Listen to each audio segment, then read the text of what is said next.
King 24x7 நேயர்களுக்கு வணக்கம்.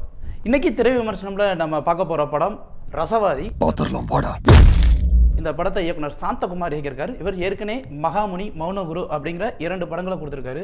மௌனகுரு படம் எல்லாருக்குமே ஒரு பரிச்சயமான படம். அந்த படம் வந்து அருள்நிதிக்கு ஒரு முதல் வெற்றியை கொடுத்த படமும் கூட. அந்த படத்துடைய கதைக்கருமே ஒரு வித்தியாசமாக இருக்கும். அதே மாதிரி தான் மகாமுனி படமுமே வந்து ஒரு வித்தியாசமான அட்டெம்ப்ட்.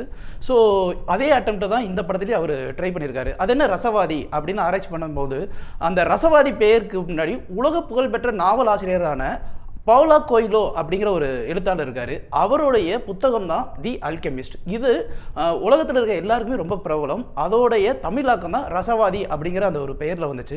ரசவாதி அப்படின்னா அந்த நாவலில் சொல்கிற ஒரு முக்கியமான கதைக்கரு என்னன்னா, ஒவ்வொரு மனிதர்களுக்குள்ளேயுமே வந்து அவங்களுடைய குணங்கள், அதே மாதிரி அவங்க சுற்றி இருக்கிற சூழ்நிலைக்கு ஏற்றாப்புல அவங்களுடைய எண்ணங்கள், அதே மாதிரி அவங்களுடைய கேரக்டர் வந்து சேஞ்ச் ஆகிக்கிட்டே இருக்கும். சம்டைம்ஸ் கிரே சைடு இருப்பாங்க, சம்டைம்ஸ் ப்ளஸ் இருப்பாங்க, சம்டைம்ஸ் மைனஸ் சைடு இருப்பாங்க. ஸோ அவங்களுடைய அந்த கேரக்டர் வந்து அந்த என்விரான்மெண்ட்டுக்கு ஏத்தாப்புல சேஞ்ச் ஆகிக்கிட்டே இருக்கும். ஸோ ஒன்ஸ் அந்த மாதிரி சேஞ்ச் ஆக அவங்களோட கேரக்டர் டைமென்ஷன் மாறும். அதனால தான் அதை வந்து ரசவாதி அப்படிங்கிற அந்த கெமிக்கல் இம்பேலன்ஸ்ன்ற ஒரு விஷயத்தை வந்து சொல்லியிருப்பாரு. இந்த மையக்கருவை மட்டுமே எடுத்து சாந்தகுமார் அவர்கள் ஒரு கதை பண்ணியிருக்காருன்னா அந்த கதை தான் இந்த ரசவாதி.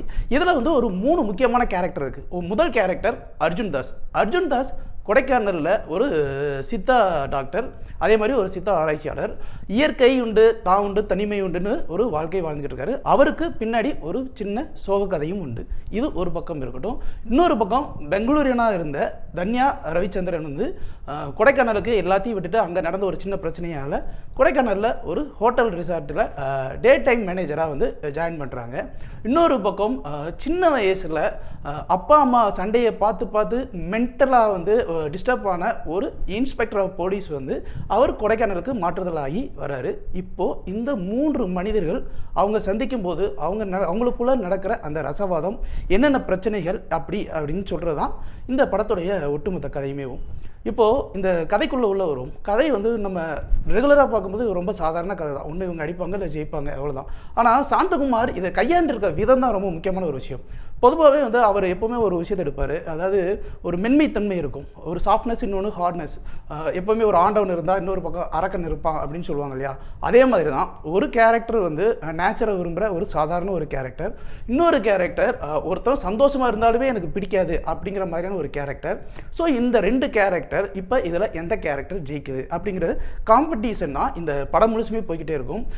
இந்த படத்தில் அடுத்து திரைக்கதையை பற்றி நம்ம பேசியே ஆகணும். பொதுவாக இந்த மாதிரியான ஒரு கேரக்டரைசேஷன், அதுக்குள்ளே இருக்கிற ட்ரீட்மெண்ட்டுன்னு வரும்போது நம்ம நான் லீனியராக கொடுக்குறோம் அப்படிங்கிற பேரில் நிறைய விஷயங்கள் தப்பாக கொடுக்க ஆரம்பிச்சிருவாங்க. ஆனால் இதில் வந்து சாந்தகுமார் என்ன கையாண்டிருக்காருன்னா, திரைக்கதையை ரொம்ப நேர்த்தியாக, அதே மாதிரி எந்த இடத்துல அதை கட் பண்ணணும், எந்த இடத்துல அதை ஓப்பன் பண்ணணும் அப்படிங்கிற அந்த ஒரு விஷயத்தை அழகாக கையாண்டிருக்காரு அப்படின்னு தான் சொல்லி ஆகணும். அதுலேயும் குறிப்பாக குறியீடுகள் அப்படிங்கிற அந்த ஒரு விஷயம் இருக்குது. இந்த குறியீடுகள் அப்படின்னா, ஒரு நல்லவன் அப்படின்னா அவனை சுற்றி இருக்கிற அந்த சின்ன குறியீடுகள், கெட்டவன் அப்படின்னா அவனுக்கு சுற்றி இருக்கிற அந்த குறியீடுகள், இது எல்லாத்தையுமே ரொம்ப நேர்த்தியாகவே கையாண்டிருக்காரு. இதையும் நம்ம பாராட்டியே ஆக வேண்டிய ஒரு விஷயம். அதே மாதிரி சில இந்த கல்ச்சுரல் எத்திக்ஸ்ன்னு சொல்லுவாங்க, பரம்பரையாக இவங்கன்னா இப்படித்தான் அப்படிங்கிற அந்த ஒரு விஷயத்தையும், அந்த மரபையும் இதில் உடைக்க முற்பட்டிருக்காரு.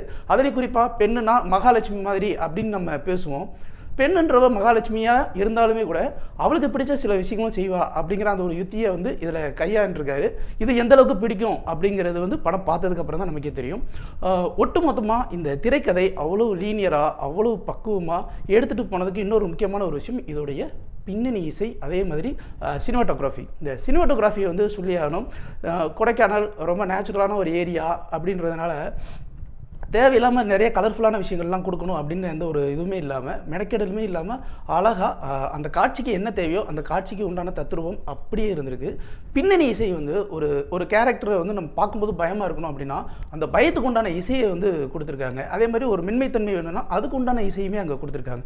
ஸோ இது எல்லாமே ஓவராலாக வந்து இந்த படம் பார்க்கும்போது நமக்கு வந்து என்னென்னா, ஆஹா ஒரு நல்ல படம்டா அப்படிங்கிற ஒரு ஃபீலை கொடுக்குது. ஆனால் இந்த படத்தில் ஒரு மைனஸ் இருக்குது. என்ன மைனஸ் அப்படின்னா, படத்தை வந்து ரொம்ப நேர்த்தியான திரைக்கதையாக கொண்டு வரேன் அப்படிங்கிற அந்த ஒரு பேரில் படம் ரொம்ப ஸ்லோவாகவே போய்கிட்டே இருக்குது. ரொம்ப ஸ்லோவாக போக போக போக ஒரு கட்டத்துக்கு மேலே சாந்தகுமார் படம்னாலே இப்படி தான்ப்பா அப்படின்னு சொல்லிட்டு இந்த திரைத்துறையில் இருக்கிறவங்களுக்கு தெரியும். பட் ஒரு வெகுஜன மக்கள் உட்காந்து பார்க்கும்போது அவங்களுக்கு வந்து இது புரியவே புரியாது. அதனால ரொம்ப டெட் ஸ்லோவான திரைக்கதையினால எத்தனை பேருக்கு இது பிடிக்கும் அப்படிங்கிறது ஒரு கேள்விக்குறியாகவே தான் இருக்கும்.